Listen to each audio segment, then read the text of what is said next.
because what follows is probably half an hour of generally incoherent rambling about Riley 9 stuff. Um, this is a very, very quick look at some of the other things I do. So on Sunday, when I should have been working on the Austin, I basically spent the whole day making this. And this is a meat drying box. So it's for making beef jerky or biltong, things like that. Very simple, just an MDF box.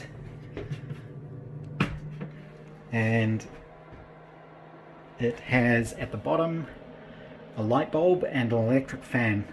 That's a 60-watt light bulb. I don't know that you actually really need the light bulb. I think just having the air moving up past the meat is enough to dry it. But I made a aluminium tray that just sort of slides in there. This is just a drip tray in case anything drips off the meat. The air gets forced in the bottom, comes up through these holes, and then out the top.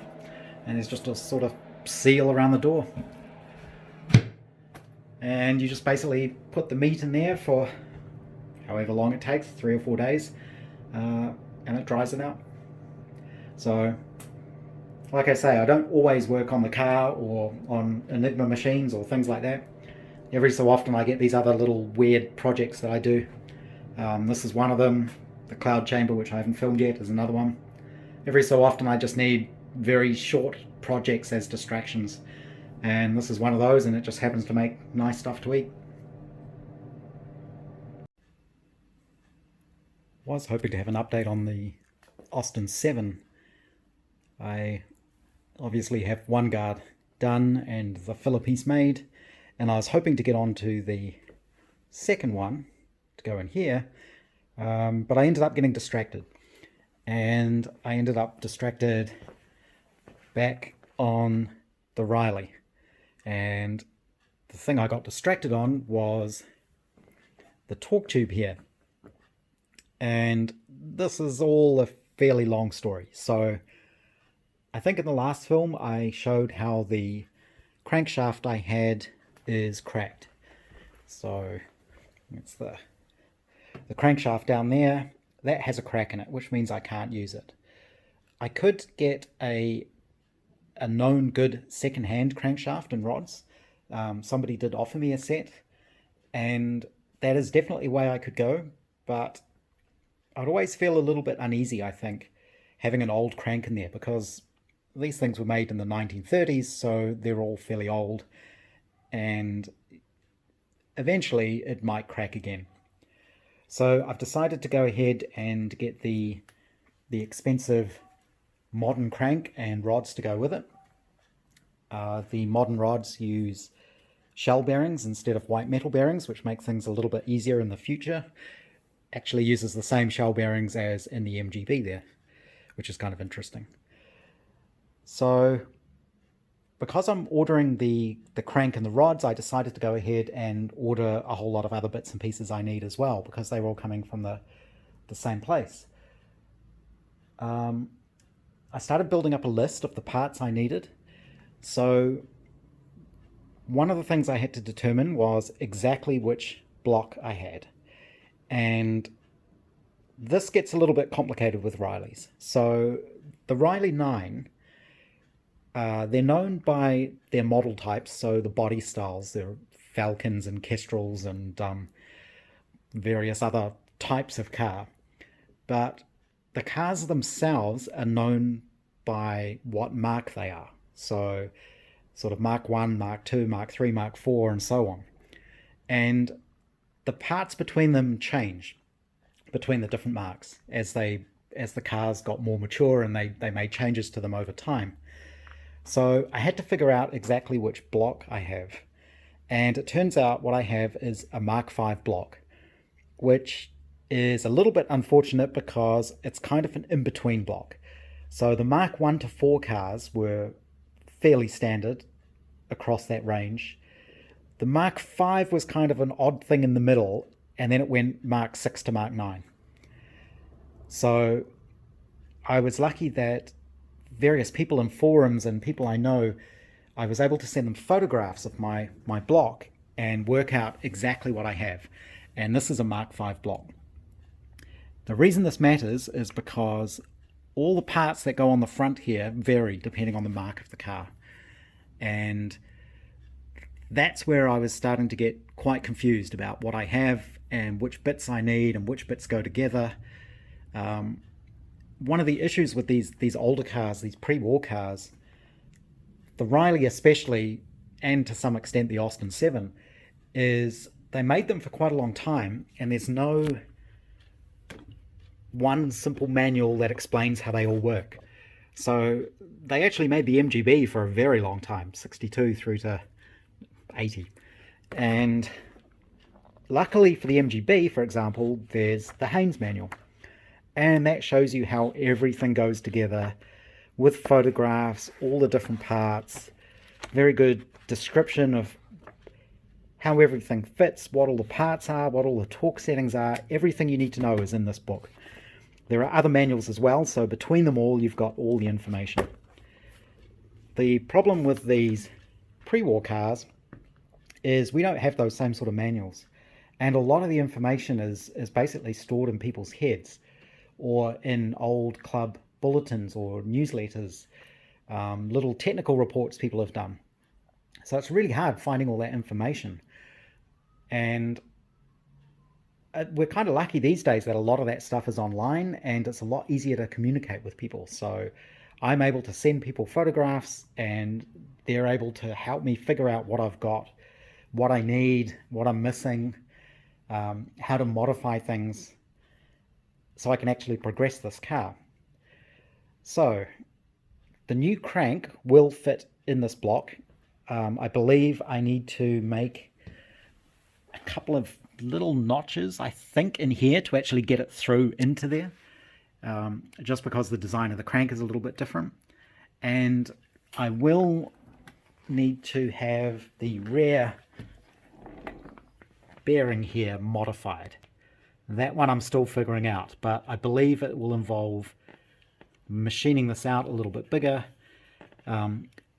getting a new bush and getting it white metalled, having that put in there, and then having this line board out to fit the new crankshaft.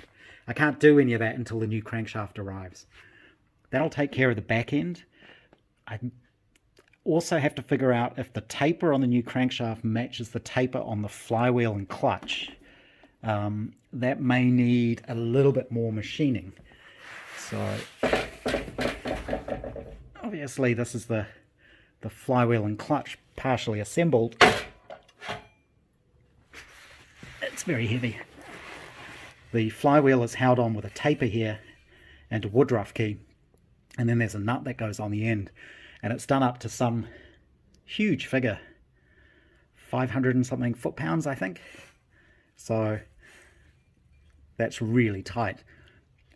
This may need a little bit of machining to make sure it fits the new crank. I need to find out about that, but that's all doable. I can't do it here. Obviously this won't fit on my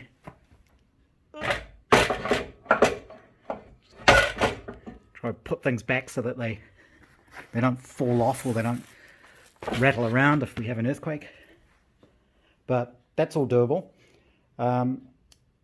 This morning I actually rang the UK. I spoke to James, who looks after the Riley Register spares, and I spoke to him for about an hour, and it was worth every second. So he was able to explain to me how some of this works, and more importantly he sent me a document that talks about the different pinion gears and the different marks of car, and this lists all the different part numbers and how everything goes together. So this suddenly made things a lot clearer, and I kind of know more or less what I have now and what I need.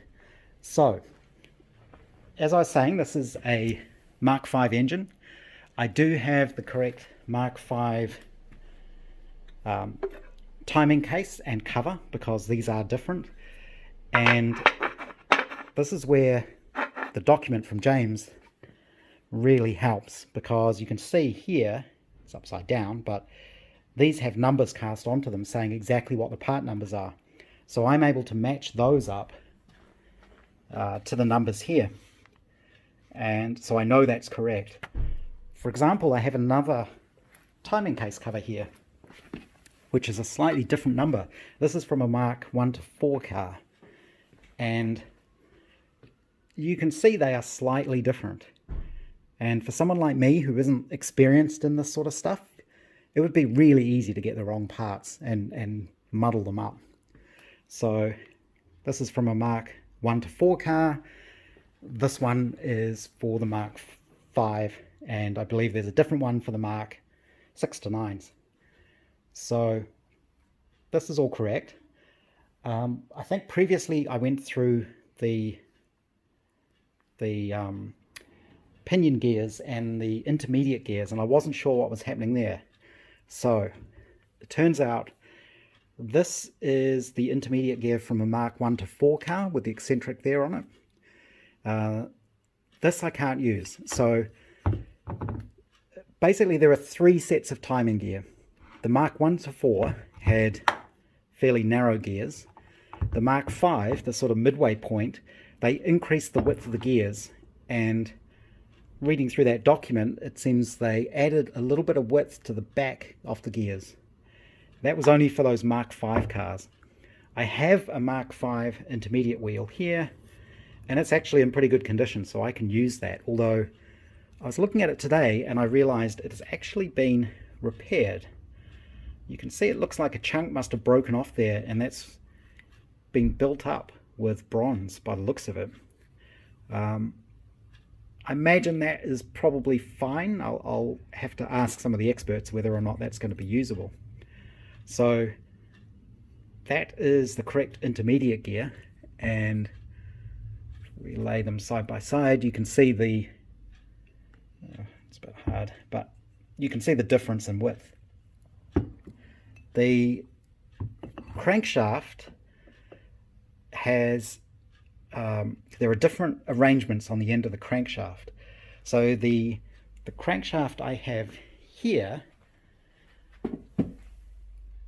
the original one, just has a plain end, and what goes on there is a pinion gear and an end piece combined, I believe, like I have here.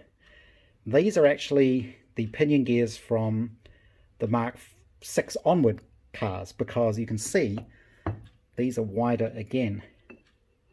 Now the new crank I'm getting needs a different pinion and a nut that goes on the end. This is also the drive for the dynamo, I believe. So I don't think this was a nut. I'm not sure. I think this was just the thing that goes on the end of the crank I've got.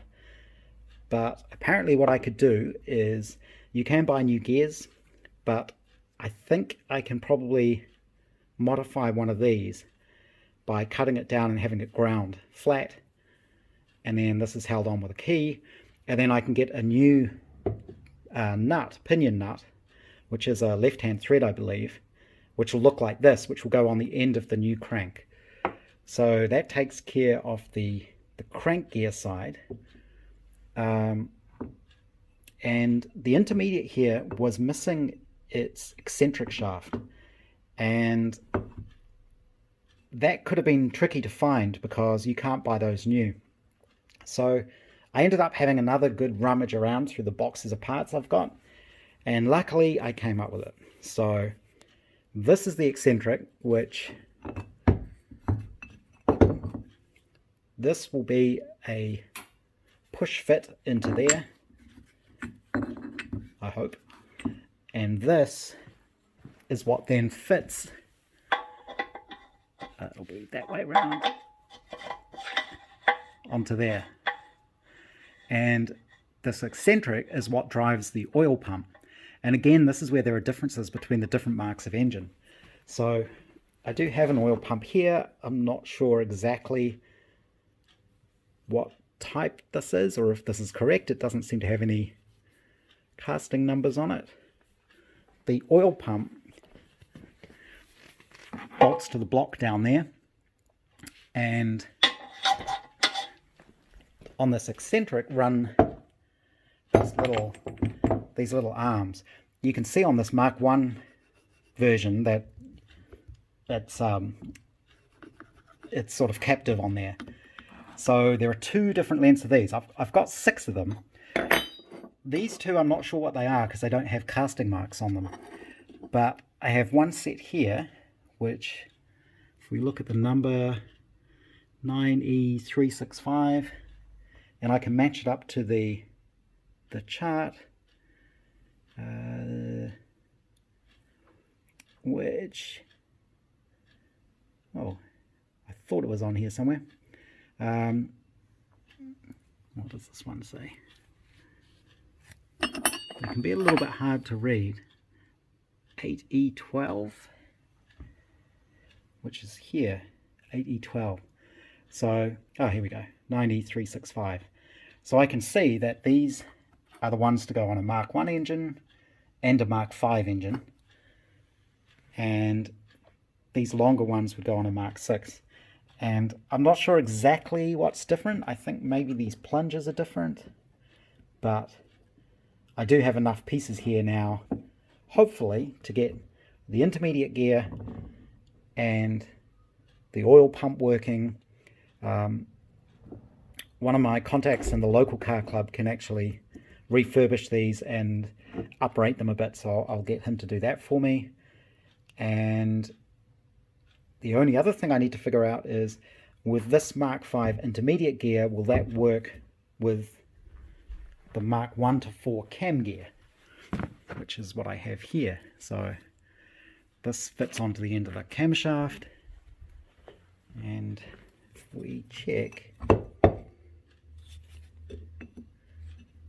no, this is actually the correct Mark 5, I think. It's hard to tell. It's very difficult to measure the widths of these, but I think those are the same. Where's my calipers?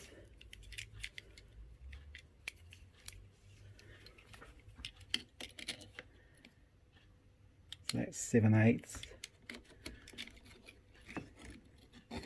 It's a bit hard with one hand.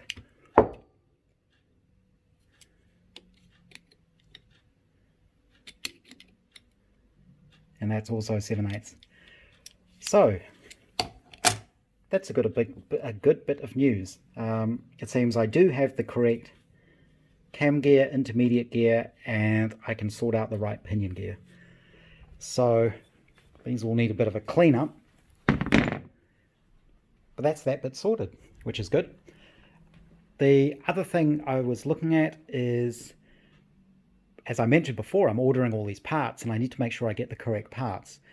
And one of the things I'm going to get is all the things for the rear axle. So I need a new differential. I'll get a second-hand differential because the one I've got has got cracked gears in it.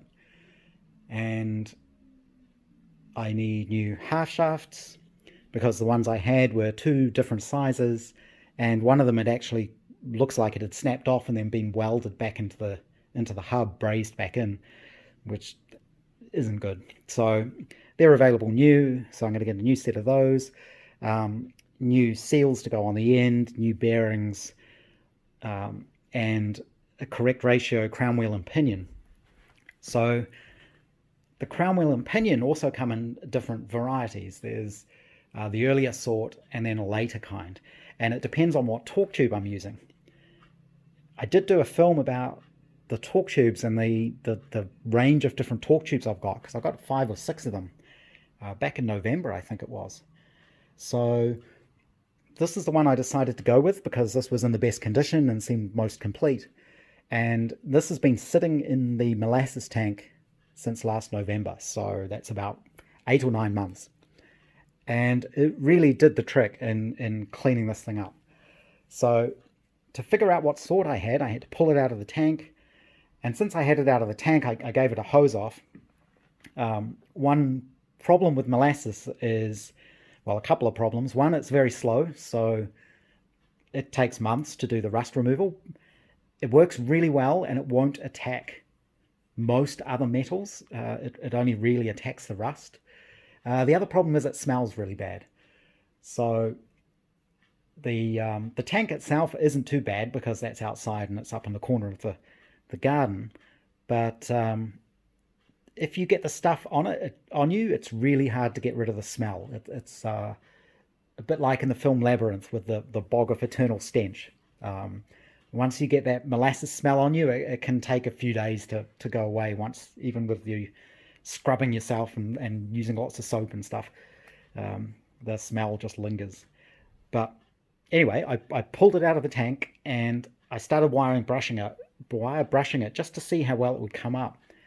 And it came up really well. So after work last night, I ended up doing the whole thing. It actually started getting dark and I couldn't see what I was doing anymore. But the very cool thing about the molasses is pretty much everything just came undone. Even all the studs, all these nuts and bolts and things, which were all completely rusted, just came apart. The only bolt that wouldn't come apart was on here, and it was loose, and it was a screw like that, and it was just too tight, and the screw head stripped as I was trying to undo it, so I had to saw that one off.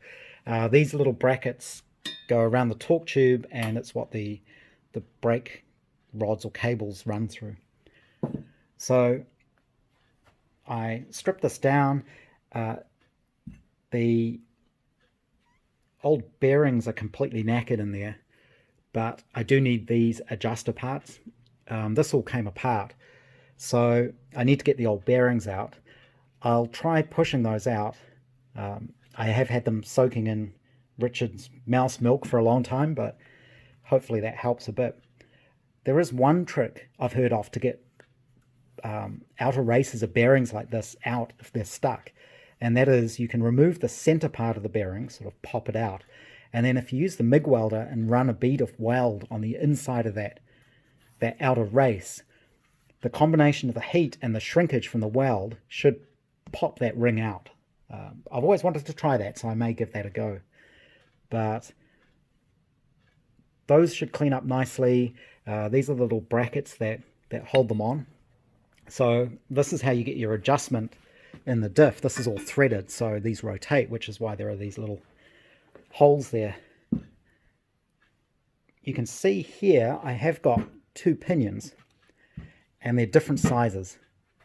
And this is where the differences in the different marks of car come into it. So this is the one I need to use.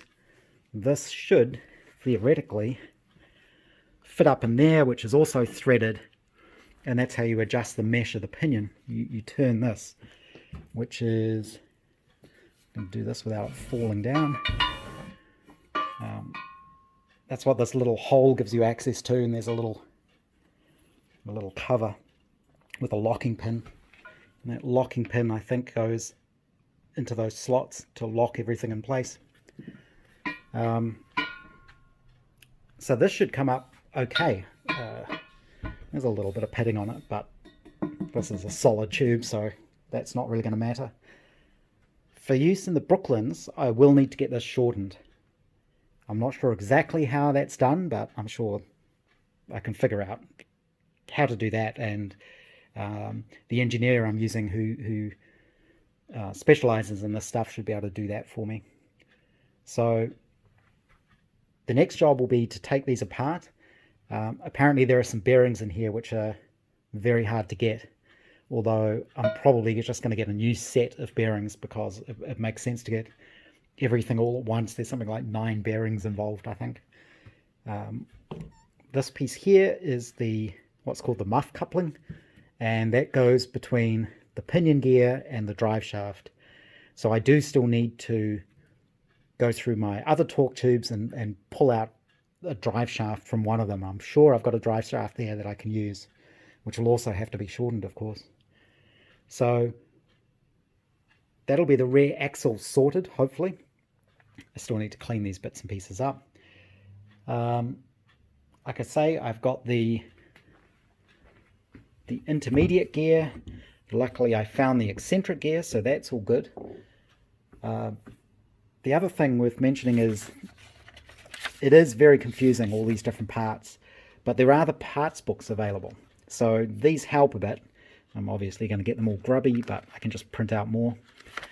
And this does tell you what the part numbers are and sort of shows you them, but it doesn't show you how they go together.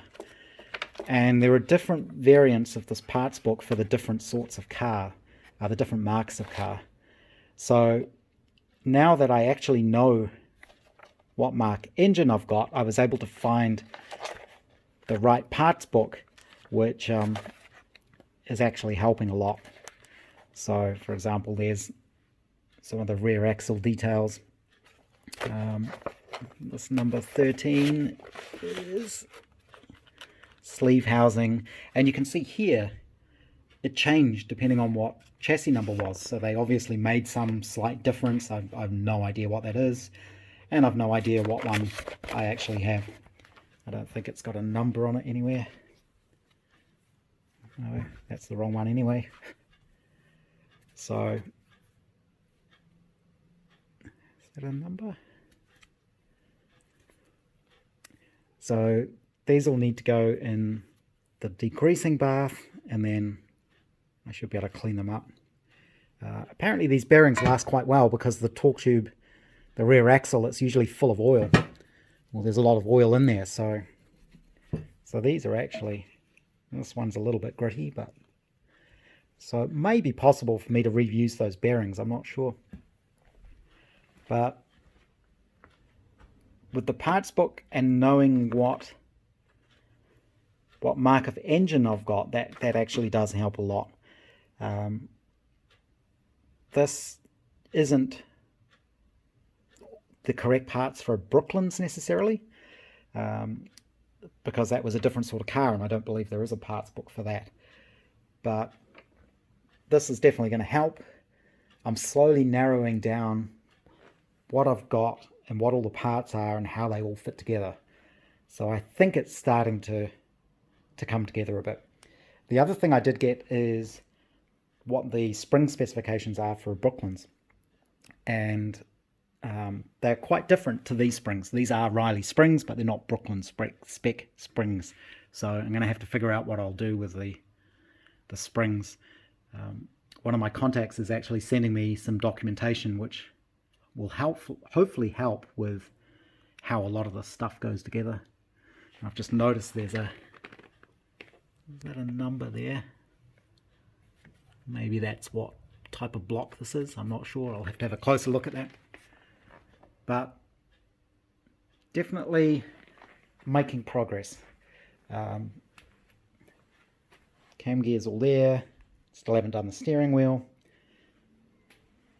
I still need to get the remote gear selector and things like that from the UK.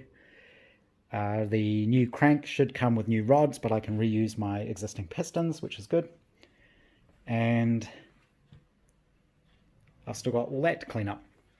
When I was rummaging through my boxes of bits, I also came across this, which is, I believe, for the speedo drive. And